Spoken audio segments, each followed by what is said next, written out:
श्री स्वामी समर्थ सगळ्यांना. तर आज आहे आपल्या श्री स्वामी समर्थ महाराजांचा गुरुवार. तर आजच्या गुरुवारच्या दिवशी स्वामींची पूजा करण्यासाठी मी आमच्या शेतामध्ये काही झेंडूच्या फुलांची झाडे लावली होती. तर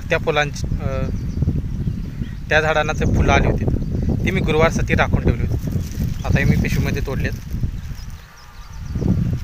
आता आज गुरुवार असल्या कारणाने या फुलांचा हार आपण स्वामी महाराजांना अर्पण करणार आहोत. तर तुम्ही व्हिडिओ शेवटपर्यंत नक्की बघा.